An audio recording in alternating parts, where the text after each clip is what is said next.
ज्ञान Ganga coaching centre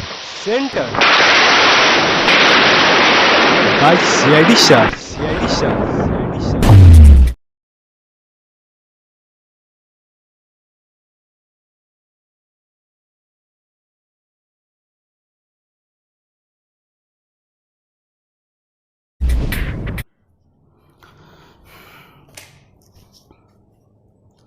welcome students.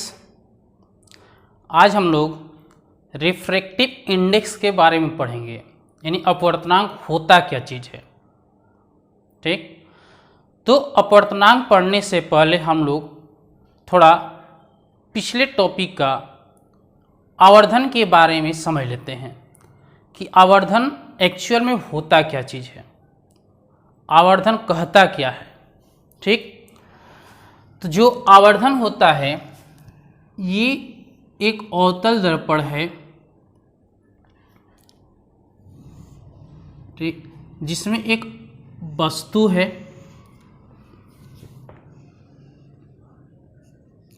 और इसका एक प्रतिबिंब है। मान लिया कि वस्तु की ऊंचाई h1 तथा प्रतिबिंब की ऊंचाई h2 है, और मान लिया कि वस्तु जो है वो लगभग 5 सेंटीमीटर का है और प्रतिबिंब जो है वो 25 सेंटीमीटर का है। तो आवर्धन होता है h2/h1, यानी प्रतिबिंब की ऊंचाई बटे में बिंब की ऊंचाई। ठीक, यानी 25 बटे में 5 कट गया 5 बच्चा, यानी आवर्धन का बराबर क्या हो गया 5। तो आवर्धन जो 5 है इसका कथन है क्या चीज़, ये क्या कह रहा है, ये बताने की कोशिश कर रहा है कि जो इसमें प्रतिबिंब है वो वस्तु से 5 गुना क्या है, बड़ा है। इसके तरफ हम कुछ और भी एग्जाम्पल ले सकते हैं। ठीक, अगर मान ली ये 10 है तो ये कितना होगा, 5 गुना बड़ा 50 सेंटीमीटर हो सकता है। अगर मान ले कि ये 2 सेंटीमीटर है तो 5 गुना बड़ा क्या हो सकता है, 10 सेंटीमीटर हो सकता है। तो आवर्धन का मतलब ये है, आवर्धन ये बताता है कि जो प्रतिबिंब है वस्तु की तुलना में कितना बड़ा है। क्लियर? ठीक है। जस्ट लाइक अपवर्तनांक भी यही चीज कहता है। या आप हम लोग वस्तु की ऊंचाई में कंपैरिजन करते हैं, चाल में कंपैरिजन करते हैं कि जब प्रकाश की किरण एक माध्यम से दूसरे माध्यम में जाती है, जब प्रकाश की किरण एक माध्यम से दूसरे माध्यम में जाती है तो उसकी चाल में क्या होता है, परिवर्तन हो जाता है। उसकी चाल में क्या हो जाता है, परिवर्तन। तो ये चाल कितना परिवर्तन करता है, किसके अपेक्षा, पहले माध्यम के अपेक्षा, ये बताने वाली राशि को कहा जाता है अपवर्तनांक। समझ में आ रहा है?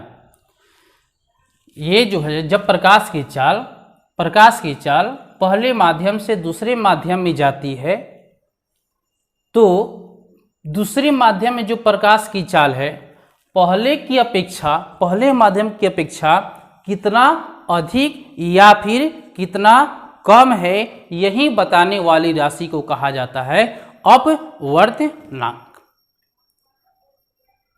ठीक, कोई दिक्कत? यानी हम लिख सकते हैं डेफिनेशन के अनुसार से, ठीक है ना। यानी अपवर्तनांक जो होता है माध्यम 1 में प्रकाश की चाल बटे माध्यम 2 में प्रकाश की चाल। इसको हम लोग म्यू या फिर न्यू द्वारा सूचित करते हैं। इसका कोई भी मात्रक नहीं होता है। मात्रक क्यों नहीं होता है? मात्रक इसलिए नहीं होता है कि दोनों के दोनों क्या है, प्रकाश की चाल है। मीन्स क्या है, चाल है। ठीक है ना। और चाल का जो मात्रक होता है मीटर पर सेकंड, ऊपर भी जाएगा नीचे भी जाएगा मीटर पर सेकंड, इस तरह से कट गया, इसलिए इसका कोई भी मात्रक नहीं होता है, मात्रक विहीन होता है, यूनिट लेस होता है। ठीक, कोई दिक्कत? तो आप मानकर चले ये तो डेफिनेशन के अकॉर्डिंग है। और मैथमेटिकल फॉर्म में रिप्रेजेंट किया जाए तो कैसे हम वो लिखेंगे हम लोग, तो ये अगर म्यू है तो मानकर चले कि पहला माध्यम में प्रकाश की चाल v1, दूसरे माध्यम में प्रकाश की चाल v2, तो जो माध्यम है, जो अपवर्तनांक है वो क्या हो जाएगा, v1/v2। ठीक है ना। अब चलते हैं, ये जो होता है डेफिनेशन के अकॉर्डिंग हुआ। अब आगे हम लोग चलते हैं, आगे क्या कहता है। अब अगर ये तो किसके अकॉर्डिंग हुआ, ये जो है वो चाल के अकॉर्डिंग हुआ। अगर चाल दिया रहेगा तो हम लोग क्या कर सकते हैं, अपवर्तनांक ज्ञात कर सकते हैं। अगर चाल ना हो तो हम लोग क्या कर सकते हैं, उसे एंगल के अकॉर्डिंग भी अपवर्तनांक को ज्ञात कर सकते हैं। जैसे यहाँ पर आपतन कोण का मान है साइन आई और अपवर्तन कोण का मान है साइन आर, तो जो अपवर्तनांक होगा वो हो जाएगा sine I upon sine R. ठीक है, जिसे हम लोग स्नेल का नियम कहते हैं, पिछले लेक्चर में हम लोग पढ़ चुके हैं। दो केस से अगर चाल नहीं दिया है तो कोण के माध्यम से अपवर्तनांक निकाल सकते हैं, और कोण ना दिया हो तो चाल के माध्यम से क्या कर सकते हैं, चाल के आधार पर हम लोग अपवर्तनांक ज्ञात कर सकते हैं। ठीक है, अब चलते हैं आगे। इसमें दो केस होता है। ठीक है, क्या होता है, दो केस होता है, उसको हम लोग कुछ मैथ को लेकर क्या करते हैं, उसको हम लोग समझते हैं। तो कहता है कि यदि पानी में प्रकाश की चाल 2.25 × 10⁸ मीटर पर सेकेंड तथा कांच में प्रकाश की चाल 2 × 10⁸ मीटर पर सेकेंड हो तो दो क्वेश्चन निकलेगा। यहां से पहला क्वेश्चन निकलेगा कि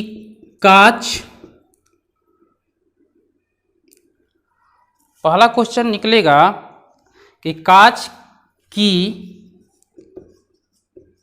तुलना में पानी का अपवर्तनांक। ठीक है, तो हम लोग लिखेंगे कैसे। मान लिए ये आपका जो है, ये जो है आपका वो ऊपर में कांच है, मानकर चलते हैं ऊपर में जो है वो क्या है, कांच है, और नीचे में आपका पानी है। तो लिखने का तरीका क्या होगा, तो लिखने का तरीका होगा किसके अकॉर्डिंग निकाला जा रहा है, किसका निकाला जा रहा है, पानी का निकाला जा रहा है, किसकी तुलना में, कांच की तुलना में। तो जिसका अपवर्तनांक निकाला जाता है उसको पहले रखा जाता है। पानी मीन्स वाटर, यानी इसको हम सिंबल में डब्ल्यू इंडिकेट कर दे रहे हैं। किसके तुलना में निकालेंगे, कांच की तुलना में, तो WG। ठीक है ना, तब यहाँ पर हो जाएगा फॉर्मूला के अकॉर्डिंग लिखेंगे कांच में प्रकाश की चाल बटे में पानी में प्रकाश की चाल। तो हम लोग लिख सकते हैं कांच में प्रकाश की चाल जो है वो 2 × 10⁸ और मीटर पर सेकेंड, और पानी में प्रकाश की जो चाल है 2.25 × 10⁸ मीटर पर सेकेंड है। तो यहाँ से यूनिट तो कट जाएगा, ये कट जाएगा, तो ये नीचे दो पॉइंट के बाद ये दशमलव है तो ऊपर हो जाएगा 200/225, कट गया 8/9। यानी हमको यहाँ पर क्या मिला, यहाँ मिला कि μWG = 8 बटे में क्या चीज़, 9। ठीक है ना। और दूसरा केस निकल सकता है, सेकेंड जो केस होता है वो पानी की तुलना में प्रकाश की चाल। ठीक है ना, तो हम लोग क्या लिखेंगे, अब पानी की तुलना में कांच का अपवर्तनांक। तो अब जिसका निकालना हो पहले, तो ग्लास का निकालना है, किसके अकॉर्डिंग, पानी के अकॉर्डिंग। तो ये आपका हो जाएगा, तो ग्लास में यानी कांच में प्रकाश की जो चाल है 2 × 10⁸ है मीटर पर सेकेंड, और पानी में प्रकाश की चाल है 2.25 × 10⁸ मीटर पर सेकेंड। इंट यहाँ से कट जाएगा, ये भी कट जाएगा। ठीक है ना।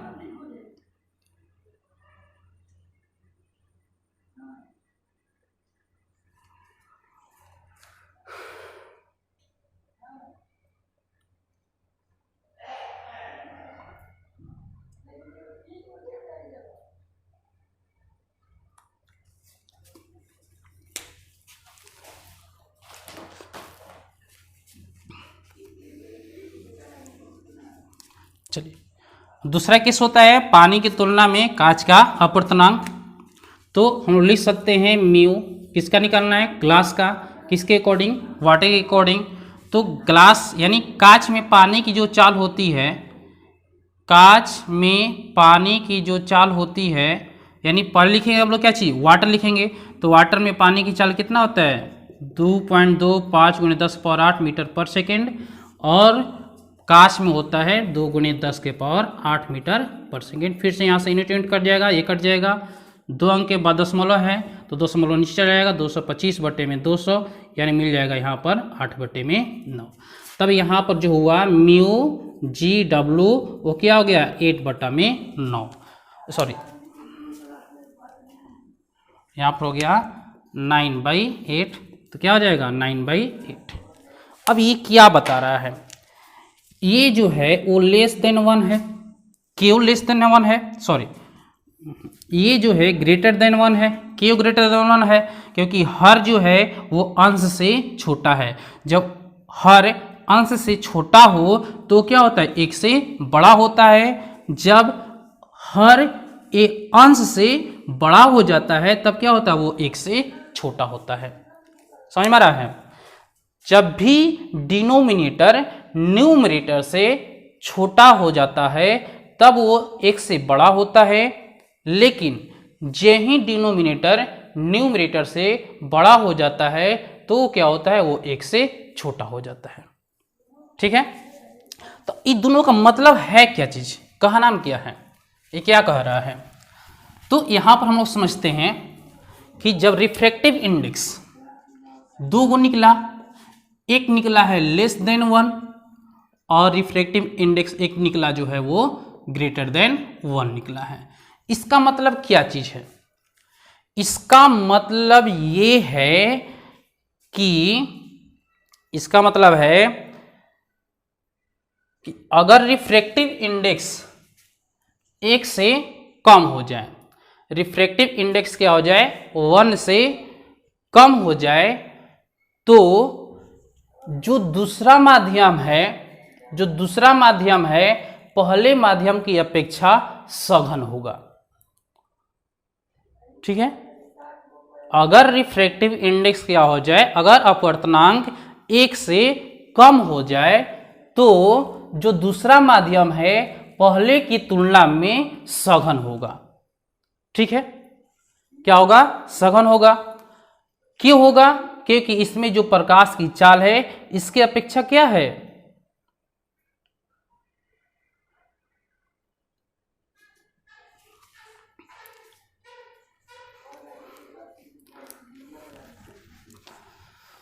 तो हम लोग समझते हैं। अब कह क्या रहा है, 2 केस निकल रहा है, रिफ्रैक्टिव इंडेक्स लेस देन 1 और रिफ्रैक्टिव इंडेक्स ग्रेटर देन 1। अब इसका मतलब क्या है, तो इसका मतलब ये है कि अगर अपवर्तनांक 1 से छोटा हो जाए, 1 से छोटा हो जाए, तब वो जो दूसरा माध्यम है पहले माध्यम की अपेक्षा विरल होता है। दूसरा माध्यम पहले माध्यम की अपेक्षा क्या होता है, विरल। ठीक है ना, तो इस कंडीशन हो जाएगा कि जब रिफ्रैक्टिव इंडेक्स 1 से छोटा हो जाए तो माध्यम 2 जो होगा 1 की तुलना में, माध्यम 2 1 की तुलना में विरल होगा। ठीक है, अगर रिफ्रैक्टिव इंडेक्स 1 से बड़ा हो जाए, अगर रिफ्रैक्टिव इंडेक्स 1 से बड़ा हो जाए तब क्या होगा कि जो दूसरा माध्यम है पहले माध्यम की अपेक्षा क्या होगा, वो सघन होगा। ठीक है, जो दूसरा अगर 1 से बड़ा हो जाए तो जो दूसरा माध्यम है पहले माध्यम की अपेक्षा क्या होगा, 1 से बड़ा होगा। तो हम लिख सकते हैं कि माध्यम 2 1 की तुलना में सघन होगा। ठीक है ना, क्यों सघन होगा, क्यों विरल होगा, क्योंकि ये स्पीड पर डिपेंड करता है, चाल पर डिपेंड करता है, ठीक है ना।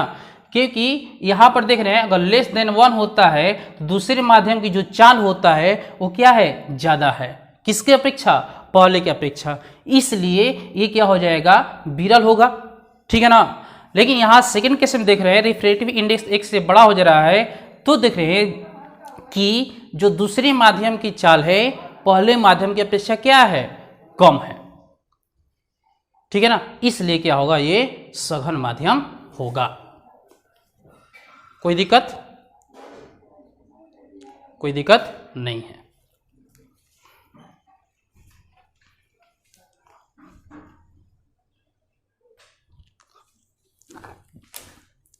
अब हम लोग समझते हैं निरपेक्ष अपवर्तनांक, बोलते हैं एब्सोल्यूट रिफ्रैक्टिव इंडेक्स, ठीक है ना। ये क्या होता है, ये होता है कि अगर पहले माध्यम को फिक्स कर दिया जाए, पहले माध्यम को क्या कर दिया जाए, फिक्स कर दिया जाए, तो जो दूसरे माध्यम के अपवर्तनांक है, जो दूसरे माध्यम का अपवर्तनांक है निर्वात की तुलना में, ठीक है, निर्वात की तुलना में, यानी कहने का अर्थ ये है कि अगर पहले माध्यम को फिक्स कर दिया जाए, पहले माध्यम को फिक्स कर दिया जाए, तो किसी भी माध्यम का जो अपवर्तनांक होता है वो पहले माध्यम की अपेक्षा निकाला जाता है, ठीक है ना। तो हम लोग बोल सकते हैं कि जो निरपेक्ष अपवर्तनांक होता है, निरपेक्ष अपवर्तनांक एब्सोल्यूट रिफ्रैक्शन जो होता है, refractive index, absolute refractive index जो होता है वो निर्वात या शून्य में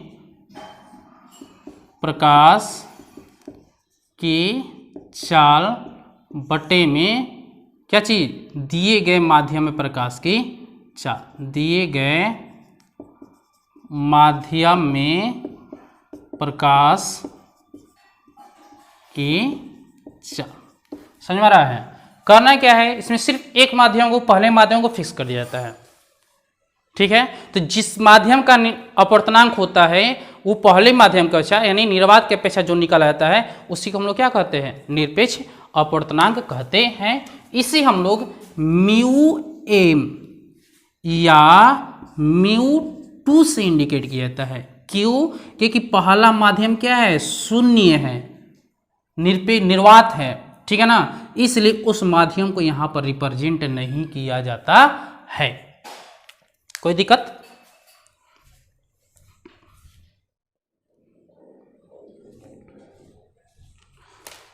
हाँ। तो हम लोग अब देखते हैं कुछ पदार्थों का अपवर्तनांक, ठीक है।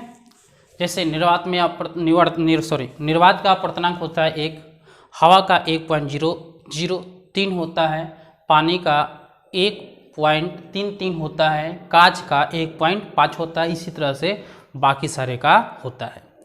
तो कोई क्वेश्चन कर सकता है कि भाई बताइए कि पानी और कांच में कौन सघन और कौन विरल है। क्वेश्चन तो आ सकता है कि पानी और कांच में कौन सघन और कौन विरल हो सकता है, या फिर कार्बन डाइऑक्साइड और बर्फ में कौन सघन और कौन विरल हो सकता है, ठीक है।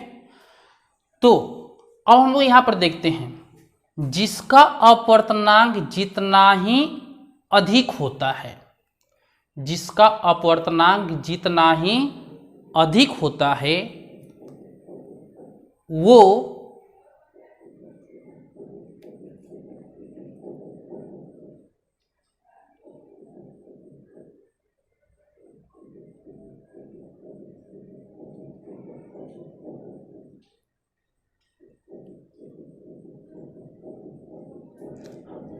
तो हम लोग देखते हैं कि और कोई क्वेश्चन कर सकता है कि पानी और कांच में कौन सघन या कौन विरल है, या कुछ भी कर सकता है कि रोशनी कार्बन डाइऑक्साइड भी ले सकता है, बर्फ और पानी भी ले सकता है कि बर्फ और पानी में कौन सा क्या है आपका सघन और कौन सा विरल है।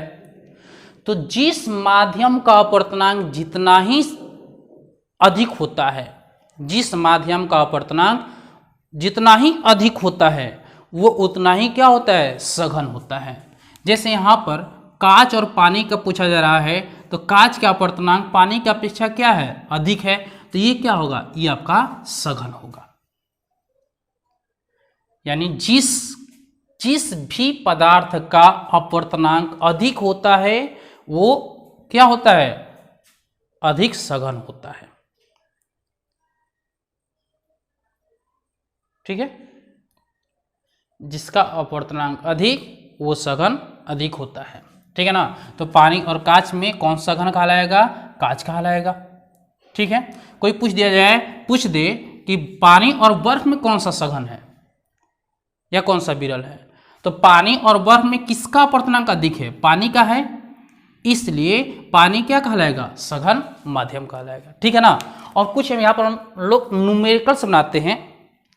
न्यूमेरिकल्स क्या कह रहा है, क्वेश्चन कह रहा है कि यदि निर्वात में प्रकाश की चाल 3 × 10⁸ मीटर पर सेकेंड तथा कांच में प्रकाश की चाल 2 × 10⁸ मीटर पर सेकेंड है, तो कांच का अपवर्तनांक ज्ञात करें। ठीक है ना। तो कांच का अपवर्तनांक निकालने के लिए हम लोग लिखेंगे कांच का अपवर्तनांक। तो जिसका अपवर्तनांक निकाला जाता है उसका जो प्रकाश की चाल होता है वो हर में लिखते हैं, यानी कांच में प्रकाश की चाल बटे में निर्वात में प्रकाश की चाल। ठीक है ना। तो निर्वात में प्रकाश की चाल 3 × 10⁸ मीटर पर सेकेंड और कांच में है 2 × 10⁸ मीटर पर सेकेंड। ये यूनिट खत्म, ये खत्म, तो 3/2 इक्वल टू कितना हो गया, 1.5। ठीक है। सेकेंड क्वेश्चन कह रहा है कि प्रकाश हवा से हीरा में प्रवेश करता है। प्रकाश हवा से, अगर ये हवा है और ये हीरा है, तो प्रकाश कहाँ जा रहा है, हवा से हीरा में प्रवेश कर रहा है। तो अगर हीरा में प्रवेश करता है तो उसका हीरा का जो अपवर्तनांक है 2.42 है। तो हीरा में प्रकाश की वेग ज्ञात करें।